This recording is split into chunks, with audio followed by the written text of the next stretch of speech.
My name is Karen Smith. My husband and I have been married for 5 years, and we don't have any children.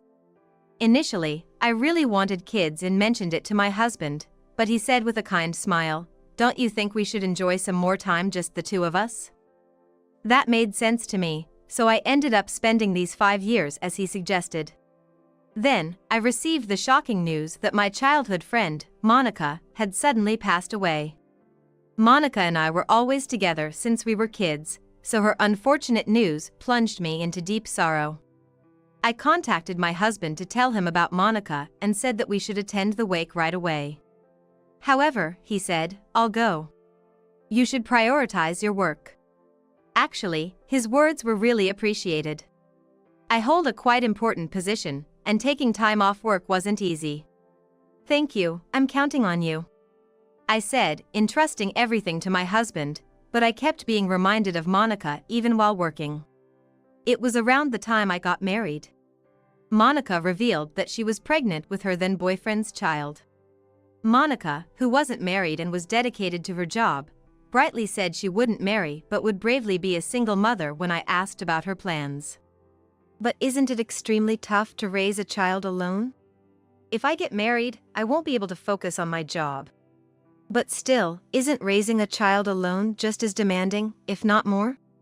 I'd rather that than have my time taken by a husband. She firmly refused to reveal the father's identity. 10 months later, Monica gave birth. As someone without children, I visited Monica's condo countless times to see the little angel. Sometimes, my husband even picked up her child from daycare when Monica couldn't make it in time.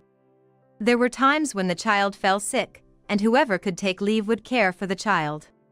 Of course, Monica's parents helped too, but my husband and I often took the lead in taking care of the child. That's why I couldn't think of Monica's son, Hayden, as just someone else's child. I wonder if everything's okay. I left it to him, but there's probably a lot to do at a funeral. There must be many things that need help. Thinking this, I managed to finish work and told my boss I'd be taking the next day off.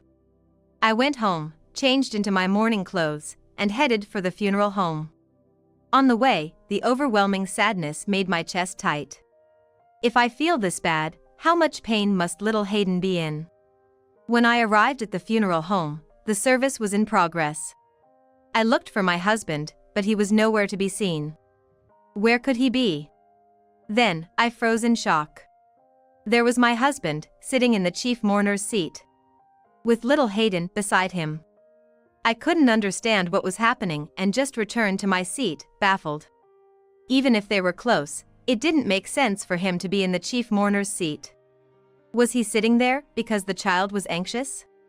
But even with Monica's parents present, it seemed odd for him to take such a role.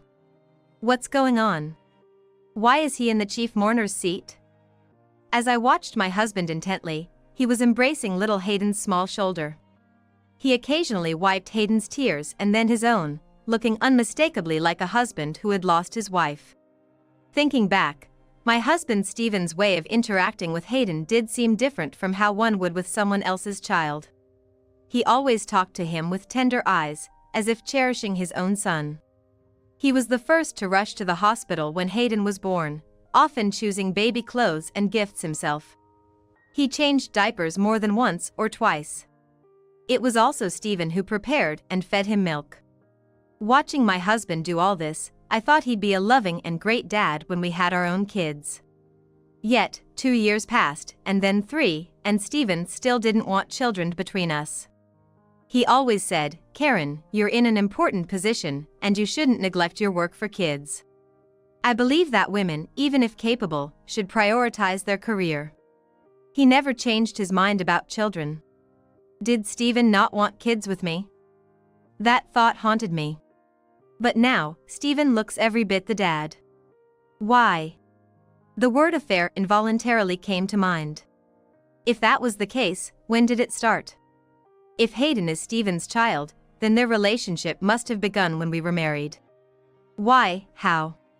Questions swirled in my mind, making it hard to breathe. I approached Monica's coffin and spoke to her. "Monica, what's going on? What was your relationship with Stephen?" Tell me, Monica. It's just losing my dear friend and now facing the reality of possibly losing my husband too. I felt overwhelmed. Night fell. I finally entered the reception room. There was Stephen, stroking sleeping Hayden's head, looking down in sorrow. Indeed, he appeared to be a husband grieving his lost wife. I approached him, and noticing me, he looked up. "Why did you come?" His voice was weak, almost accusing me of being there. "I've been here the whole time. Since the beginning." "Really? I didn't notice. What's going on?" "What do you mean? Why were you in the chief mourner's seat?" Stephen's gaze shifted from me to Hayden, stroking his head sadly. Poor kid. Losing his mom, such a small child sitting alone. True, but that didn't mean Stephen should have been there.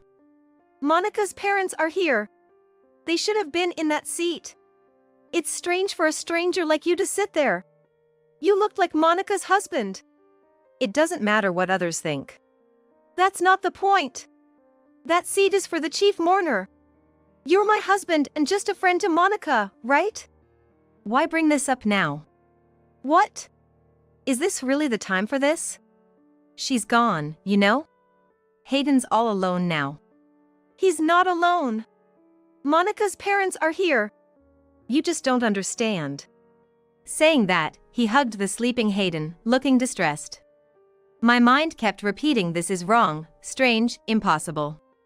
Faced with Stephen's unusual demeanor, I blurted out something I shouldn't have. "Are you and this child related?" "What?" "You both look like father and son. How could that be?" I've been around since he was born. He doesn't feel like a stranger." Just then, Hayden woke up. Tear-streaked, he looked at Stephen. "Daddy, where's Mom?" "Mom's gone, buddy." "I want to see Mommy." "Daddy's here." "What? Why does he call you Daddy? Is he your son?" At that moment, Monica's parents came and took Hayden away. Sleepy-eyed, Hayden cried out, "No, Dad. Let's go home with Mom," as he reached out his hand, but he was taken to another room. "What's the meaning of this? Hey, why did he call you Dad?" No matter how many times I asked, Stephen just kept his head down in silence.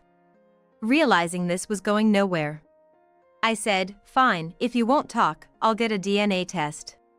A DNA test would clarify whether Hayden is Stephen's child. That would define where my relationship with Stephen stood. "She was my mistress," Stephen muttered quietly. "What, mistress?" "Yes.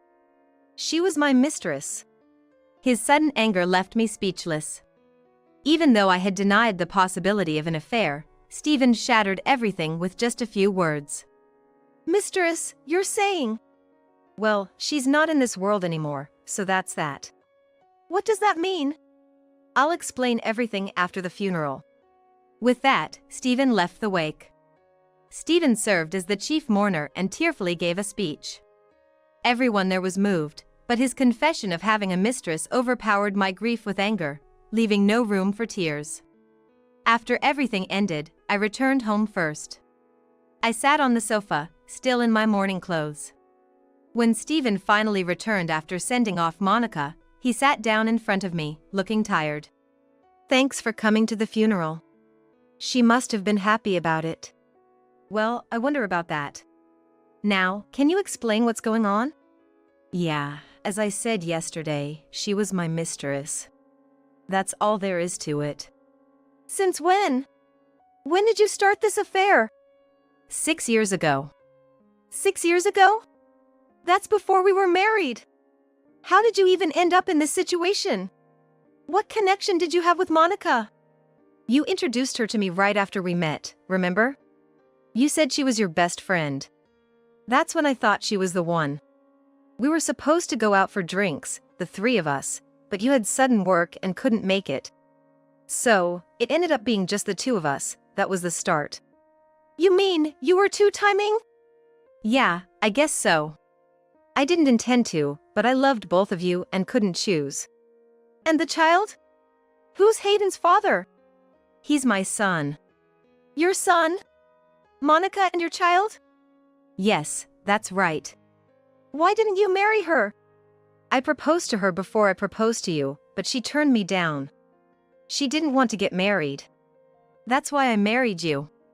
But it was after we got married that I found out Hayden was on the way. So that means… Yes, I thought if she was going to have my child, I'd marry her. I wanted to tell you everything. But she said she couldn't do that to you, so there was nothing I could do. And that's why you were so fond of Hayden? Yeah. He's cute. He's my own child, so of course I love him more than anyone. That's why I told you I was working late, but I was actually visiting her. So Hayden thinks you're his dad? Yes, I've acknowledged him legally.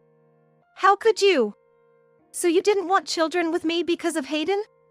Yes, exactly. I was paying child support for him every month. I couldn't afford to have another child. I'm sorry, but I just thought we didn't need kids. Sorry, it doesn't cut it. You've made 2 women unhappy, you can't just say sorry. I agree. So, what are you going to do now? Nothing will change for me. Not change? Even if you don't change, I can't just carry on like this. What do you mean? After finding out about this, I've been betrayed since before our marriage. I can't just continue being your wife, especially knowing you didn't want children with me because you had a child with someone else. It's despicable. Whatever you say, I'm the one at fault. I know that. We're getting a divorce. I can't even think about staying married to you. Get out. Get out. Of course. Leave and live as his father. Monica didn't want that. Whatever Monica wanted doesn't matter. It's about whether I can forgive you. Who could forgive this? But if I leave, I have nowhere to go. That's not my problem. You've had your way with 2 women, it's about time you suffered a little. You have no idea how much I've suffered these past 2 days. I don't even want to see your face anymore. I understand. I'm sorry. You're right. I am Hayden's father. I'll live as his father from now on. I'll send the divorce papers later. I'll be demanding a fair settlement for alimony. Be prepared. I understand. Stephen left the house, shoulders slumped. Later, he went to Monica's parents. I'm sorry for your loss. Monica had a hard time raising Hayden alone, and you kept her in the shadows. Yes, you're right. That's why I'm planning to take responsibility as Hayden's father now. What? That's ridiculous. What? That child is our grandson. Do you think just because Monica passed away, you can just take him? You think we're going to hand over Monica's only legacy to you? But he's my son. Don't act so high and mighty just because you acknowledged him. Acknowledging him is the least you could do. I wanted you to marry her when I found out she was pregnant. She refused. I know. But she didn't want to make herself happy by breaking up your marriage. She always cried, saying she felt sorry for Karen. I didn't know that. Playing 2 women at the same time, thinking you could just choose one. While you were with one, you proposed to Monica. She would never accept that. She was always crying, feeling sorry for Karen. Was she not understanding people's feelings, and now you want to be Hayden's father? Enough with your jokes, please. But now that Karen and I are divorcing, I don't have to worry about her anymore. So just because you're divorced, that's okay? Now you're going to make Karen cry? Don't you realize how hard it was for her to attend the funeral? Maybe, but Hayden needs a father. We don't need a half-hearted man like you. We were against letting you sit in the chief mourner's seat. You insisted on it, even knowing Karen would be there. I'm sorry. Seeing you sitting in the chief mourner's seat, what do you think Monica would have thought? Knowing Karen would be there and still selfishly insisting on being the chief mourner. You don't consider anyone's feelings. You just do whatever you want. But Hayden calls me Dad. Even if a small child calls you dad, there's something called common sense. You were a stranger, you had no business sitting in that seat. But you kept insisting. Imagine how hard it was for us, losing our daughter and dealing with your stubbornness. I'm sorry. I thought I was doing the right thing. No, you weren't thinking of what was right, just being selfish. You never think about others, just imposing your own feelings. We can't trust Hayden with someone like you. We'll raise him. Just send the child support every month until he graduates from college. That's your responsibility as a parent. Can I see Hayden, please? There's no way I'd let you. You made Monica unhappy. I don't recognize you as his father. I see. You're right. Maybe I did make her unhappy. Not maybe, you did. Understood. I have one thing to ask. What is it? Did you really love Monica? Of course. I would have married her if I could. I see. Then show that love in action. In action? She struggled on her own without asking anyone for help. Balancing work and child-rearing was tough, and sure, she leaned on you and your wife's support occasionally. But what was even harder was the money. Raising a child alone costs a lot. Yet she never once asked her parents for help, working tirelessly, sparing no time for rest. That strain is what took her from this world. Was that the case? But I was paying child support every month. That wasn't nearly enough. She ended up in debt without us knowing. She was struggling that much. That debt will now fall on Hayden. What? He can just renounce the inheritance, can't he? How could you suggest such a shameful thing?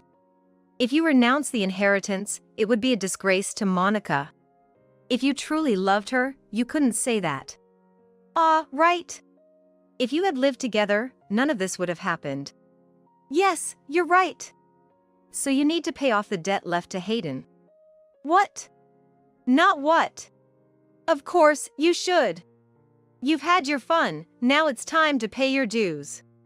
Yes, you're right. I understand.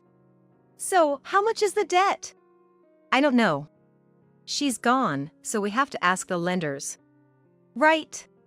Calling this number should tell you. They handed me the consumer loan company's number. Stephen promised to pay off the debt and left Monica's parents' house. Later, he called the loan company to express his desire to repay Monica's debt. After hearing the total amount, Stephen called me, shocked. What? I've already signed and submitted the divorce papers. No, it's not about that. It's about Monica. What about Monica? She had debt. Really? Why? Her mother said it was for raising the child. I see.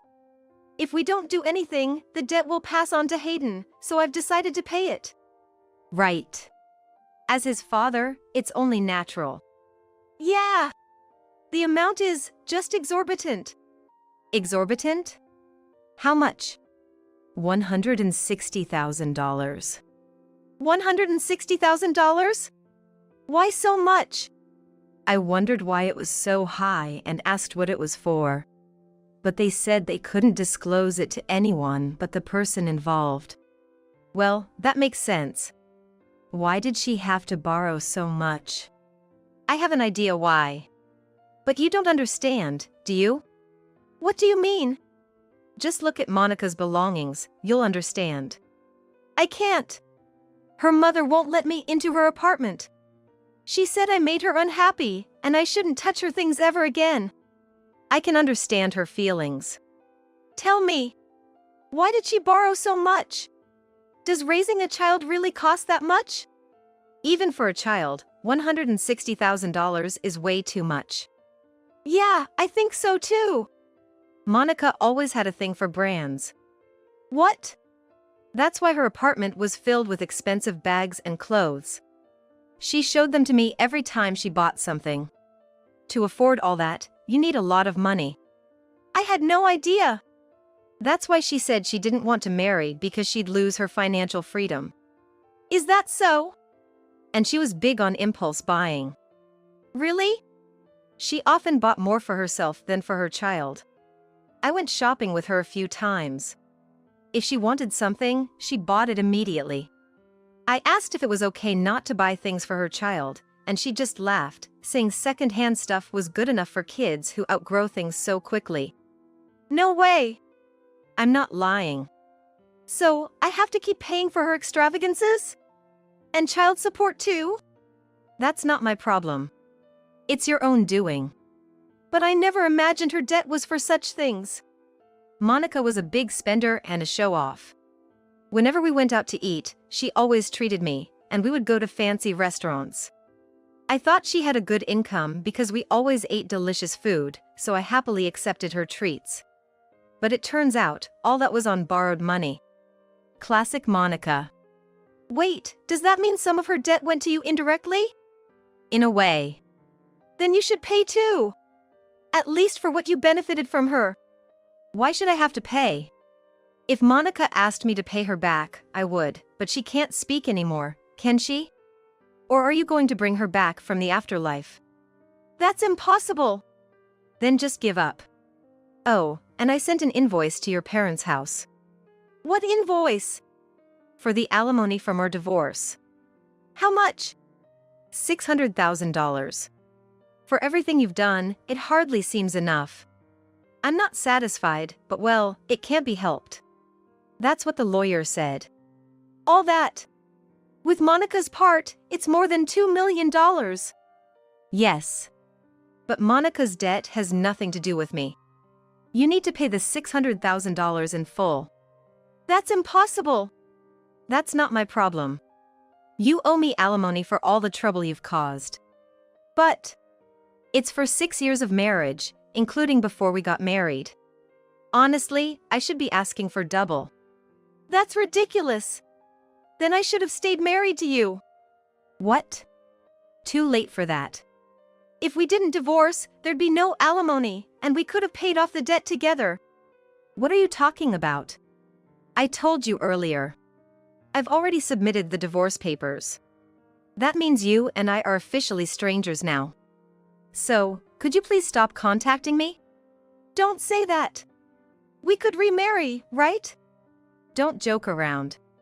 You've done enough, now suffer the consequences. Karen, please help me.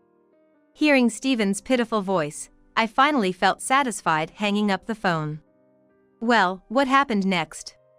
To pay me in full, Stephen also went through a consumer loan company and borrowed $60,000.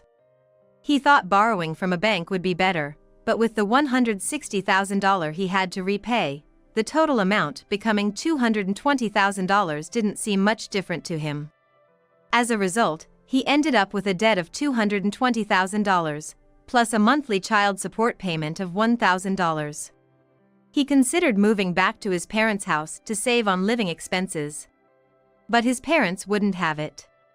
They were furious that he had not taken responsibility for his secret child and caused me, his lawful wife, so much pain. He tried to take responsibility, but Monica's parents had refused him, and his parents didn't believe such a thing could happen.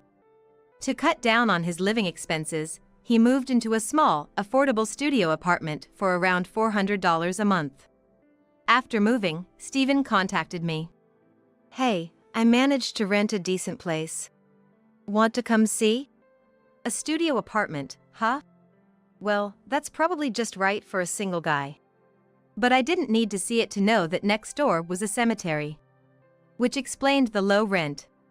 So, he started living there, seemingly content. Besides his day job, he took on a night shift and worked extra on weekends. It turns out he hardly ever spends time in his apartment due to his busy schedule. Even with the cemetery next door, it didn't seem to bother him. When I saw him recently, he was terribly thin, a shadow of the man he used to be. I even jokingly asked if he was haunted. As for me, I returned to my parents' home, living a comfortable life. And to forget about Stephen, I'm diving into a new romance, enjoying my newfound happiness to the fullest.